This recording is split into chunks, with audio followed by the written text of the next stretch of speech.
কানা ফিকুম ফামা জান্নাকুম বিল্লাজি আমিলা বিহাজা।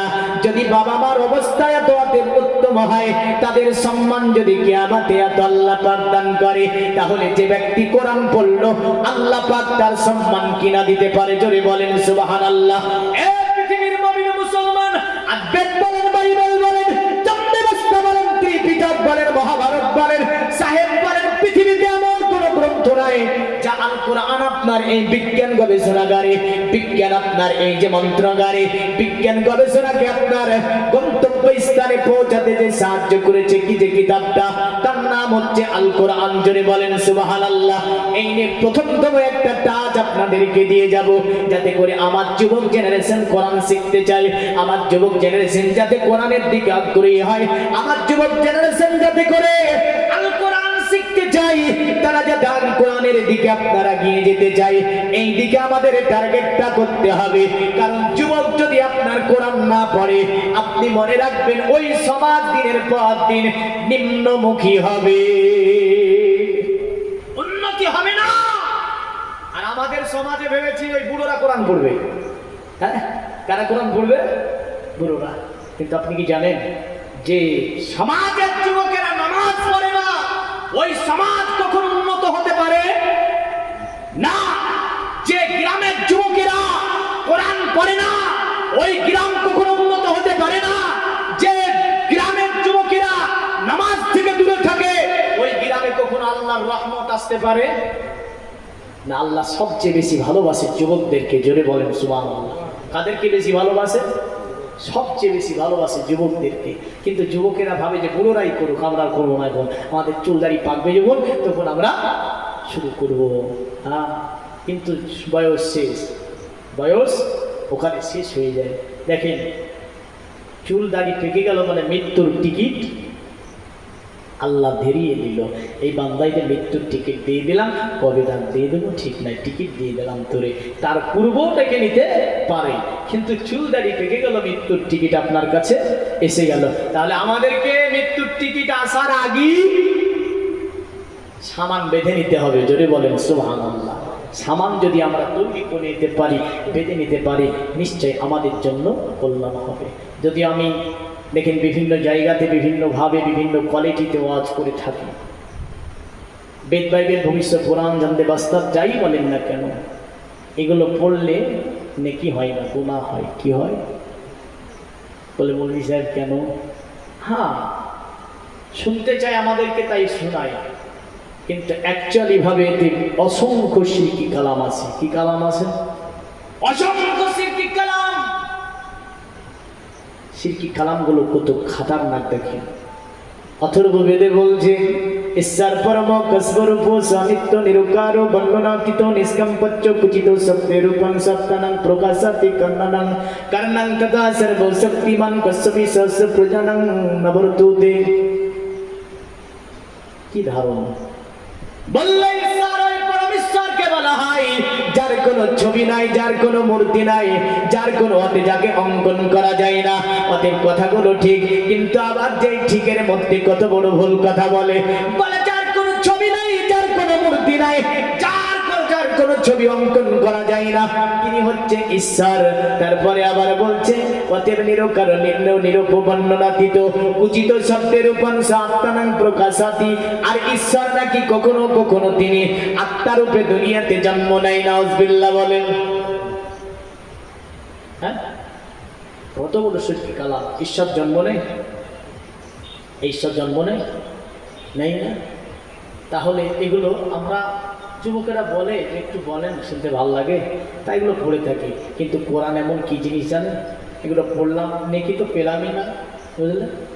এটা পড়লাম, নেকি পেলাম না। কিন্তু রাসূল বলছে এই কিতাবটা সম্পর্কে, মান কারা হারফান মিন কিতাবিল্লাহি ফালাহু বিহি হাসানাতুন ওয়াল হাসানাতু বিআশারি আমসালিহা লা আকুলু আলিফ লাম মিম হারফুন আলিফুন হারফুন ওয়া লামুন হারফুন ওয়া মিমুন হারফুন। আল্লাহর নবী বললেন, শোনো, পৃথিবীর জমিনে আল কোরআন থেকে যারা একটা মাত্র মাত্র অক্ষর তেলাওয়াত করবে, আমার আল্লাহ পাক একটা অক্ষরের বিনিময়ে উত্তমতম আজরাতটাকে দান করবে। আমার নবীজি বলল, শুনে রেখে দাও, অতএব উত্তমতম আজরাত হিসাবে তাকে একটা অক্ষরের বিনিময়ে 10টা নেকি দান করা হবে। জোরে বলেন সুবহানাল্লাহ। নবীজি বললেন উত্তমতম 10টা নেকি তার নামায়ে আমলে দেওয়া হবে। আল্লাহ নবী বললেন লা আকুলু আলিফ লাম মিম হরফুন, আমি নবী তো তোমাদেরকে এটা বলিনি যে আলিফ লাম মিম এটাই হরফ। নবী একটা একটা করে বললেন আলিফুন হরফুন ওয়া লামুন হরফুন ওয়া মিমুন হরফুন। আলিফ হচ্ছে একটা হরফ, লাম হচ্ছে একটা হরফ, আর মিম হচ্ছে একটা হরফ। আলিফে 10 নেকি আল্লাহ তোমাকে দেবে, লামে 10 নেকি তোমাকে আল্লাহ দেবে, আর মিমে 10 নেকি তোমাকে আল্লাহ দেবে। জোরে বলেন সুবহানাল্লাহ। তাহলে আমরা দুনিয়ার জমিনে আল কোরআনকে যদি পড়তে পারি, আল কোরআনকে যদি জানতে পারি, আল কোরআনকে সিনার সঙ্গে যদি ধরিয়ে রাখতে পারি, পৃথিবীর কোন শক্তি আমাদেরকে আক্রমণ করতে পারবে না। পৃথিবীর কোন জায়গাতে আমরা অপমানিত হব না, পৃথিবীর কোন জায়গাতে আমরা লাঞ্ছিত বঞ্চিত হব না, পদদলিত হব না। কিন্তু কোরআন আমার বুকে, কোরআন আমার সিনায়, কোরআন আমার বাড়িতে, আমাদের কাছে কোরআন আছে, আমরা অপমানিত হয়েছি, লাঞ্ছিত বঞ্চিত হয়েছি, অন্য জাতি দ্বারা আমরা প্রচারিত হয়েছি, কিন্তু কোরআন তো ভুল করে না, ভুল করেছি আমরা। ঠিক না ভুল? কোরআন ভুল করে? কোরআন তো ভুল করবে না। ভুল করেছি কারা? আমরা। কারণ আমরা নিতে শিখি নেই। বিজ্ঞানের একটা অত্যন্তম উৎসর সাথে আমি আল কোরআনকে নিয়ে গবেষণাকারী বিজ্ঞানীদেরকে উপস্থাপন করব, যে ইসলামিক দৃষ্টিকোণ থেকে এবং বিজ্ঞানসম্মত ঐতিহাসিকবিদদের কিছু বিষয়কে আমি উপস্থাপন করার চেষ্টা করব। দেখেন, আল কোরআনে মার্কিন যুক্তরাষ্ট্রের বিজ্ঞানী, যার নাম ছিল নীল আর্মস্ট্রং, কি নাম বললাম? Neil Armstrong. তিনি সর্বপ্রথমে চাঁদে গিয়েছিল। কে চাঁদে গিয়েছিল? সর্বপ্রথম চাঁদে গিয়েছিল কে? Neil Armstrong. কিসের জন্য গিয়েছিল? আচ্ছা, চাঁদে যাওয়া সম্ভব না? সম্ভব না? হ্যাঁ, এখন বলবেন যে বলছে জানি না চাঁদে যাওয়া সম্ভব কি সম্ভব না, ইসলাম কি বলে এই বিষয়ে? হ্যাঁ, দুনিয়ার মুমিন মুসলমান পেট খুলেন চাঁদের বর্ণনা পাবেন না। এমন করে যেমন কোরআন দিয়ে দিতে পেরেছে, বাইবেল করেন তাদের চাঁদের বর্ণনা এমন করে পাবেন না যেমন কোরআন দিয়েছে। এমন করে জানতে বাস্তা করেন পাবেন না, ত্রিপিটক করেন পাবেন না, গীতা করেন পাবেন না, রামায়ণ করেন পাবেন না, এমন করে সাহেব করেন পাবেন না। কিন্তু আমার আল কোরআনে 114টা সূরার মধ্যে একটা সূরার নামকরণ করা হচ্ছে সূরাতুল কামার। জোরে বলেন সুবহানাল্লাহ। চাঁদের নামে একটা সূরার নামকরণ করলো আমার আল্লাহ। এই সূরাটা হচ্ছে সূরাতুল কামার। কামারুন মানে হচ্ছে চাঁদ। কারণ আল্লাহ বলছে চাঁদের বর্ণনা দিয়েছি আমি আল্লাহ, তারকানার বর্ণনা দিয়েছি আমি আল্লাহ, 12টি কক্ষপথের বর্ণনা দিয়েছি আমি আল্লাহ। এমন করে আমি আল্লাহ জান্নাত জাহান্নাম থেকে নিয়ে 7 তবক আসমানের উপরের বর্ণনা দিয়েছি আমি আল্লাহ, তার উপরের বর্ণনা দিয়েছি আমি আল্লাহ। এমন করে প্রথম আসমান, দ্বিতীয় আসমান, তৃতীয় আসমান, চতুর্থ, পঞ্চম, ষষ্ঠম, সপ্তম আসমানের বর্ণনা দিয়েছি আমি আল্লাহ।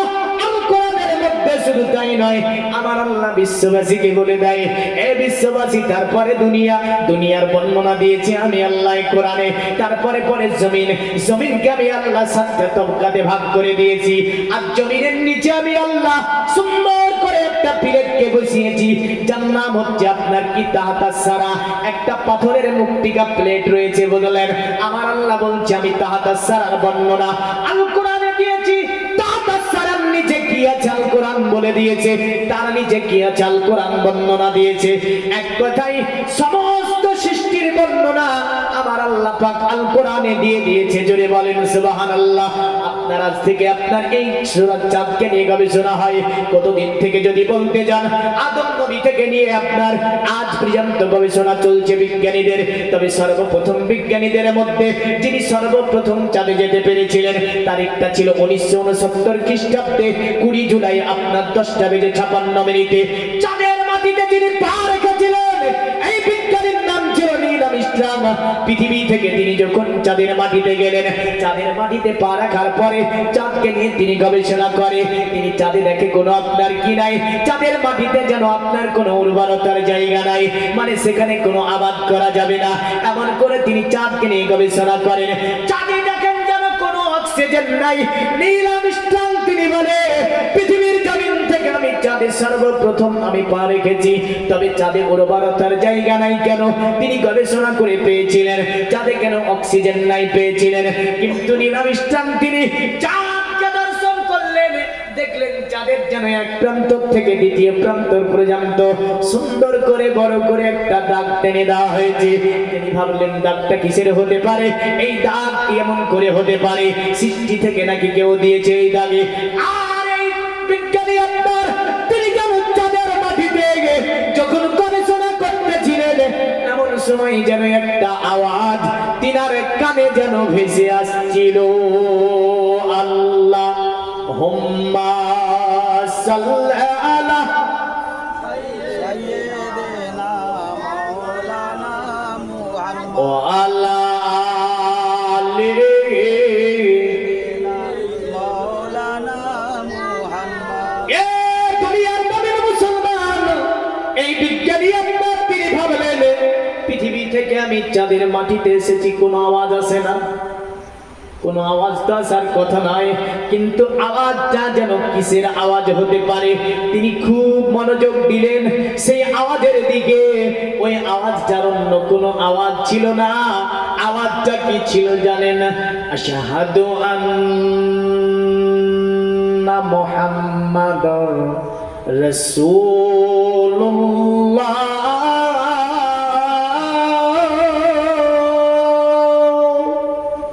সুবহানাল্লাহ বলবেন। তিনি লক্ষ্য দিচ্ছেন আওয়াজটা আসছে যেন এমনই একটা মধুর আওয়াজ। তিনি শুনলেন, শোনার পরে ভাবলেন দুনিয়ার জমিনে তিনি নেমে আসলেন। তাকে আপনার বিজ্ঞানের দলেরা আপনার ঘিরে ধরেছিল, বিজ্ঞানের দলেরা ঘিরে ধরলো। ঘিরে দেওয়ার পরে তারা বলল, কি ব্যাপার, তুমি চাঁদের মাটিতে সর্বপ্রথম গেলে, অতএব চাঁদে কি দেখে আসলে? একটা সেমিনার বসিয়ে দিল তাদের, মানে গবেষণা করে তারা চাঁদকে নিয়ে কথাবার্তা তারা মুখ থেকে শুনবে। চাঁদে তা দেখেছে তা নিয়ে তারা গবেষণা করবে। পৃথিবীর মুমিন মুসলমান তারা আপনার এক জায়গায় বসার পরে তাকে জিজ্ঞাসা করলো, বলো তুমি চাঁদে যা দেখলে সেগুলো বর্ণনা দাও। তিনি বলেছিল, এই পৃথিবীর বিজ্ঞানীরা আমি চাঁদের মাটিতে যাবার পরে আমি যা দেখেছি তার মধ্যে তাজ্জব করা একটা বিষয় আমার কাছে রয়েছে। তাকে বললো, বলো এমন তাজ্জব করা তোমার কাছে কি বিষয় রয়েছে? তিনি বললেন, পৃথিবীর মানব তোমরা শুনে রেখে দাও, আমি চাঁদের মাটিতে যে বড় করে একটা দাগ দেখে এসেছি, আমি এটা বুঝতে পারি না কে মেরেছে দাগ, কিসের কারণে এই দাগটা হয়েছে। তারা আপনার বিভিন্ন বিজ্ঞানের কিতাব খুললো, বিভিন্ন জ্যোতিষী মনীষীর কিতাব খুললো, কিন্তু চাঁদের বর্ণনায় এটা আপনার এই গবেষণা ক্লিয়ার করে কেউ দিতে পারলো না। এক এক এক এক করে যত ধর্মীয় গ্রন্থ সবগুলো খুললো, কিন্তু এই বর্ণনা কেউ দিতে সক্ষম হলো না। শেষ পর্যন্ত মুসলমানদের কিতাব আল কোরআনের কাছে আসতে বাধ্য হয়েছিল। জোরে বলবেন না? আর একটু জোরে বলুন সুবহানাল্লাহ। কার কাছে আসতে বাধ্য? মুসলমানদের। সব মুসলমানদের। আর ঘুরে মুসলমানকে আবার মারে। হ্যাঁ, সব মুসলমান। পৃথিবীর মানচিত্র আঁকালোকে সেদিন একটা জায়গায় আমাকে জিজ্ঞাসা করছে, কোরআন পড়ে কি বিজ্ঞান হওয়া যায়? বলতে চাচ্ছে মাদ্রাসায় পড়ে বিজ্ঞান হয় না। তোকে আমি বললাম, বলো তো পৃথিবীর মানচিত্র সর্বপ্রথম কে আঁকিয়েছিল, নামটা বলো। আর বলতে পারে না। আমি বললাম, বলো সর্বপ্রথম এই যে ইংলিশ ভাষার উৎপত্তি কি থেকে বলে? ল্যাটিন থেকে। ল্যাটিনের উৎপত্তি কি থেকে বলো? আর বলতে পারে না। আমি বলেছিলাম, শোনো, পৃথিবীর জমিনের সমস্ত জ্ঞানের কিতাব, সমস্ত জ্ঞানের মূল কিতাব যেটা, সেটার নাম হচ্ছে আল কোরআন। জোরে বলেন সুবহানাল্লাহ। এই যে সমীকরণ জ্যামিতিক থেকে নিয়ে, দর্শন থেকে নিয়ে, ফাসাহাত বালাগাত থেকে নিয়ে, ইলমে উসুল থেকে নিয়ে সমস্ত কিছু আল কোরআনের মধ্যেই রয়েছে। আর তৈরি করেছে যারা, তারা হচ্ছে মুসলমান। কারা? তারা কি? মুসলমান। কিন্তু আজকে মুসলমানকে তো বোঝা দেওয়া যাবে না। পৃথিবীর সর্বপ্রথম মানচিত্র আঁকলেন যিনি, বাড়ি হচ্ছে তার, আর নাম হচ্ছে মোহাম্মদ আল হাসান। জোরে বলেন সুবহানাল্লাহ। বিশ্ববাসীকে সর্বপ্রথম মানচিত্রের আপনার এই যে কায়দাটা শিখিয়েছিলেন তিনি। পৃথিবী যাবেবাসীকে সর্বপ্রথম সমীকরণ দিলেন যিনি, তিনার নাম হচ্ছে মোহাম্মদ আল জাবির। জ্যামিতিক থেকে নিয়ে সমীকরণ এমন করে আপনার এই যে অঙ্কের কায়দাগুলি দেখতে পায়, তিনার নাম হচ্ছে মোহাম্মদ আল জাবির। জোরে বলবেন না সুবহানাল্লাহ। কিন্তু আমাদের ছেলেরা জানে মাল জাবরা। কি জানে? কি নাম জানে? এল জেবরা। এল জেবরা কোনো নামই না, ডিকশনারি খুলে দেখবেন এল জেবরাটা নামই নয়। হ্যাঁ, তিনাকে দেখে জেনে নেবেন রে। হ্যাঁ, সবই তো মুসলমান করেছে, জেনে ফেলবে তো কি করা যায়? বলে এটা কাজ কর। বলে কি করতে হবে? নামটাকে একটু ঘুরিয়ে দে। ঘুরিয়ে দে কি বল? বলে মোহাম্মদ আল জাবিরকে জেবরা করে। যেই পড়ুক না কেন কেউ জাতের বুঝতে পারবে না, কিন্তু মোহাম্মদ আল জাবির লিখে রাখলে তো যেই পড়বে বুঝে নেবে আমাদের মুসলমান, এ তো মুসলমান বুঝে নেবে। তো উল্টিয়ে দিয়েছে নামগুলো, বুঝলেন? তো সমস্ত কিছু পেয়েছে কোথায়? বলেন কোথায়? সমস্ত কিছু পেয়েছে আল কোরআন। এবার আমি আসি, তারা গবেষণা করতেছিল আল কোরআনের প্রথম আপনার পৃষ্ঠা থেকে তারা এক এক করে দেখতে লাগলো। সূরাতুল কামারে যখন চলে গেল, আমার আল্লাহ বলছে শুনে রেখে দাও, আমি আল্লাহ পাক চাঁদকে দ্বিখণ্ডিত বানিয়ে দিয়েছি। বলে কি কারণে বানানো হয়েছে? বলে আমার নবী ইশারা মেরেছে দুনিয়া থেকে, আর আমি আল্লাহ চাঁদকে দ্বিখণ্ডিত বানিয়েছি। জোরে বলেন। কে ইশারা মেরেছিল? কারণ আজ থেকে 1500 বছর আগে মোহাম্মদকে তারা বলল, আব্দুল্লাহ ছেলে মোহাম্মদ, তুমি যে নবী তার প্রমাণ কি আছে তোমার কাছে? আমার নবী বলেছিল শোনো, অতএব তোমরা প্রমাণটা কি নেবে বলো। তারা বলল মোহাম্মদ আমরা যা চাইবো তোমরা কি তুমি কি দিতে পারবে? আল্লাহর নবী বলল হ্যাঁ দিতে পারবো। বলো তোমরা কি চাইবে? আল্লাহর নবীকে তারা অনেকগুলি প্রমাণ চেয়েছিল। কখনো বলল মোহাম্মদ তুমি যদি নবী হও তাহলে ওই যে পাথরটাকে যদি তুমি পানি দিয়ে ভাসাতে পারো তোমাকে নবী মেনে নেব। আল্লাহর নবী আবার ইশারা করলো, পাথর ভেসে এসে গেল। তারা বলল মোহাম্মদ একটা বড় জাদুকর, কারণ পাথরের উপর মোহাম্মদ জাদু করেছে। নবীজিকে বলল মোহাম্মদ তুমি যদি গাছকে এক জায়গা থেকে দ্বিতীয় জায়গায় নিয়ে যেতে পারো তোমাকে নবী মেনে নেব। আল্লাহর নবী বলল মানবি তো? বলে হ্যাঁ মানব।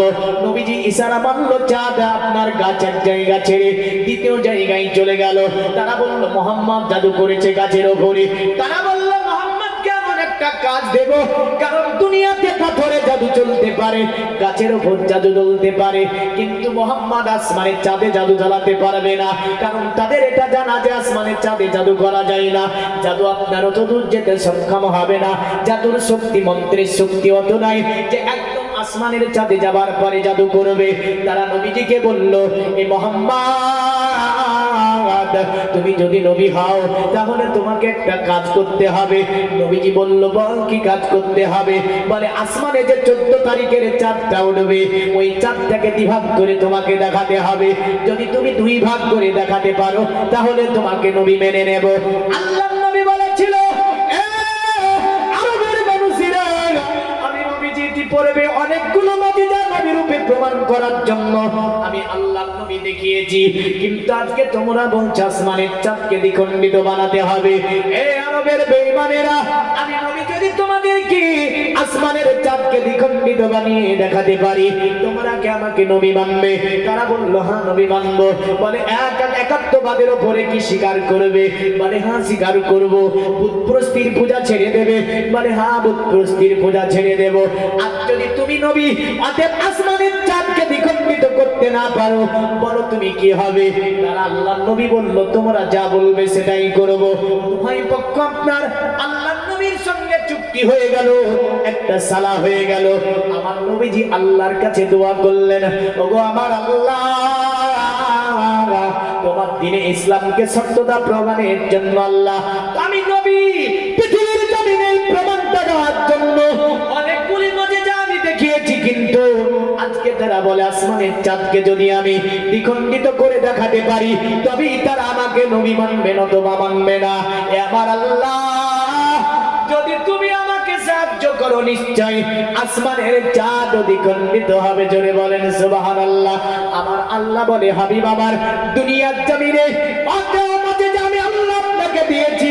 আদম নবী থেকে আমি আল্লাহ ঈসা নবী পর্যন্ত আমি আল্লাহ ধারাবাহিকভাবে নবী পাঠিয়েছি। কোন নবীকে একটা মুজিজা দিয়েছি, কোন নবীকে আমি আল্লাহ দুটি মুজিজা দিয়েছি, কোন নবীকে আমি আল্লাহ তিনটি মুজিজা দিয়েছি, কোন নবীকে আমি আল্লাহ চারটি মুজিজা দিয়েছি, কোন নবীকে আমি আল্লাহ পাঁচটি মুজিজা দিয়েছি, কোন নবীকে আমি আল্লাহ ছটি দিয়েছি, কোন নবীকে আমি আল্লাহ সাতটি দিয়েছি। ওগো আমার নবী, সাতটির বেশি মুজিজা আমি আল্লাহ কোন নবীকে দিইনি। যত নবী এসেছে সাতটির বেশি মুজিজা আল্লাহ কাউকে দেয়নি। কিন্তু মুহাম্মদ সাল্লাল্লাহু আলাইহি ওয়াসাল্লামের মুজিজা পা থেকে নিয়ে মাথা পর্যন্ত পুরোটাই হচ্ছে মুজিজা আর মুজিজা। জোরে বলবেন আর একটু জোরে বলেন। পা থেকে নিয়ে মাথা পর্যন্ত পুরোটাই মুজিজা। ৪৫০০০-এর অধিক মুজিজা রাসূলুল্লাহ দ্বারা এই দুনিয়াতে সংঘটিত হয়েছে। জোরে বলেন সুবহানাল্লাহ। তো তারা বলল, মুহাম্মদ আসমানের চাঁদ দ্বিখণ্ডিত করতে পারবে না।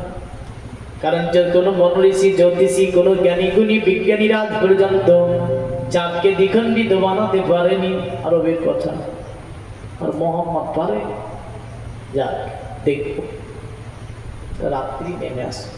কি নেমে আসলো? রাত্রি। চাঁদটা কত তারিখের ছিল? 14 তারিখ।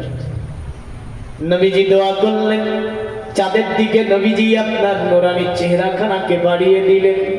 আর আমার নবীর চেহারা দেখলেন 14 তারিখের চাঁদ লজ্জা করত। জোরে বললেন